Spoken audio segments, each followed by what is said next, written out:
You know, an analogy I see a lot on YouTube and around is Superman.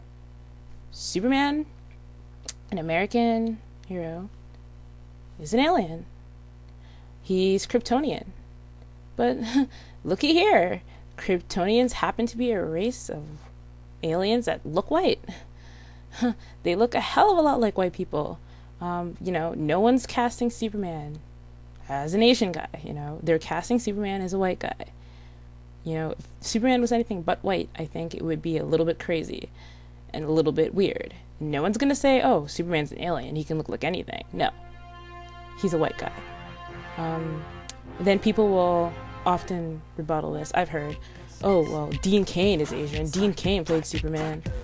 Yeah, but let's remember that Dean Cain doesn't really look like your typical Asian person. And he's only half Asian. Not that that dismisses the fact that he's Asian, but let's be real, you know, how many Asian guys look like Dean Cain? And was he in a big screen production? Or was he in a TV version? You know, that's something you have to think about. So I would say Goku is still Asian. You know, people say, what's wrong with a white guy playing Goku, you know? I mean, I think people would like to go and throw the whole reverse racism when you say that, oh, Goku shouldn't be white. But it's not so much what's wrong with a white guy playing Goku, more than it is who everyone else is, you know? You have to think about the fact that Goku is white. The lead character is white. But a lot of the supporting cast is Asian. It's kind of a funny thing, but I'm going to get back to that in a second. More than people saying what's wrong with a white guy playing Goku, and Goku's an alien, and blah, blah, blah. I have more problem with people who say things like, Goku is white, and all anime characters are white, you know. First of all, it's one thing to say that you don't mind who plays the race of Goku, and a white guy could play Goku, but people who actually say that, no, he is white, he actually is white. What is it about Goku that makes him white? I mean, okay, he's got white skin, but there's Lebanese who have white skin, Egyptians with white skin, Koreans, Japanese, Chinese, Latinos, even black people with white skin, who don't consider themselves to be anything but what they are. Conversely, you know, there are whites with dark skin, there's Italian, Spanish, Russians, so really, other than that, what is your basis, you know? Basically, you're going to say he's white because he's got white skin. There's a lot of people who do.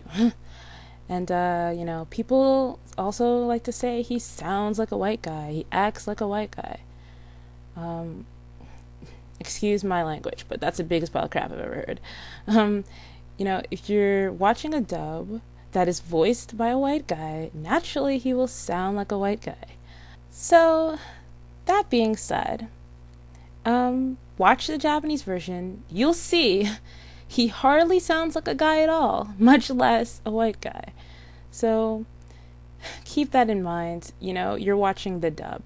You know, obviously he's going to seem like whatever the dub makes him seem like. They know when to use certain voices, certain accents in that series. For some reason, Zarbon, he's Australian. You know, I don't know where that comes from, but, you know, that's how it goes. It's a dub. So if you're going to start talking, let's see, another example, his eyes. You got to remember that many characters in Dragon Ball have big eyes, and big eyes in anime does not define race at all. It has more to do with personality. For example, you'll find, you know, Launch, for example, you know, she's got big eyes when she's all innocent and sweet, but oh, when she turns into Crazy Launch, you know, with the gun, her eyes are smaller.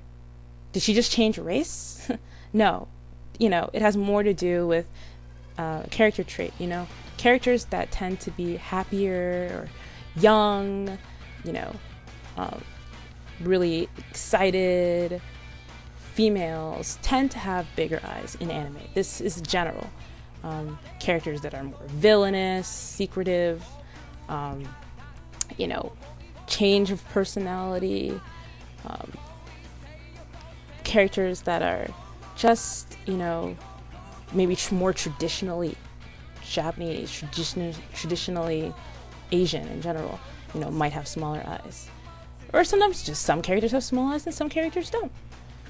You know, you could see this case with Yu-Gi-Oh! Yami Yugi and whatever, the other Yugi. I don't really watch Yu-Gi-Oh! Much. You've got, you know, Kira and Light, you know, his eyes change there.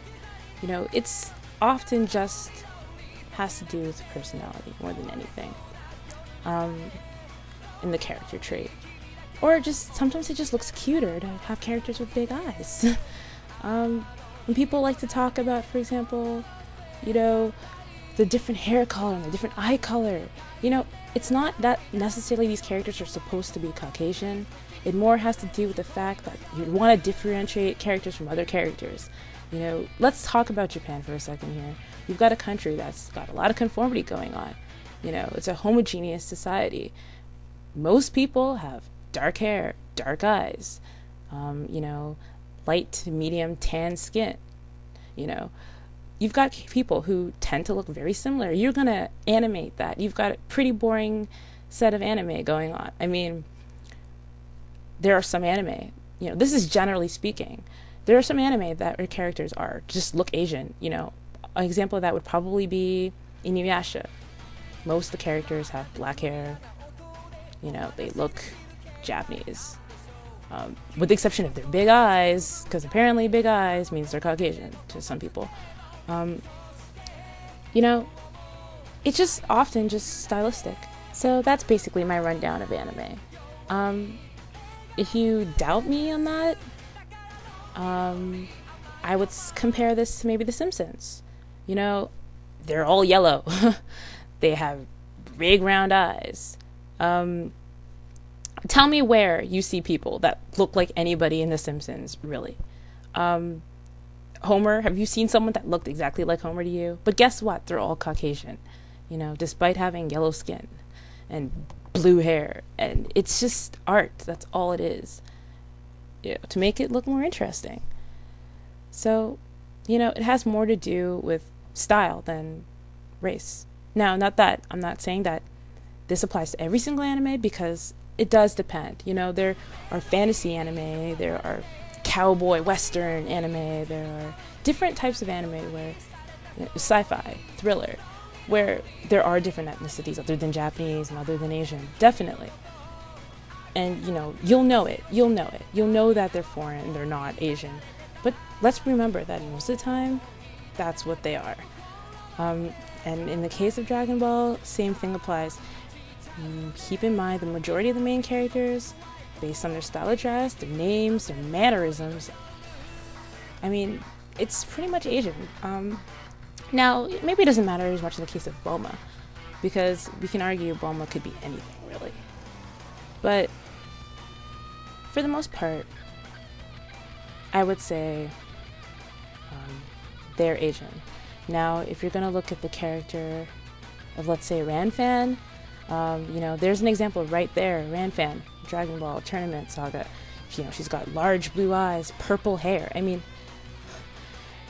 look at her. I mean, some people will look at her and go, oh, she must be white because she's got, you know, blue eyes. But I'm thinking, hey, have you ever honestly met a white person named Ranfan? Let me tell you now, Ranfan is a Chinese name. So that's just an example right there. Color, eye color, hair color, you know, eye size, you know, all those things, the voice, none of that really means anything in the case of anime, for the most part. Not always. This is obviously a generalization. So, basically, you have to realize that in the case of this movie, it's not really just the fact that Goku is cast as a white guy, but it's also the reality that the Asians in this movie maintain a stereotypical or just supporting roles.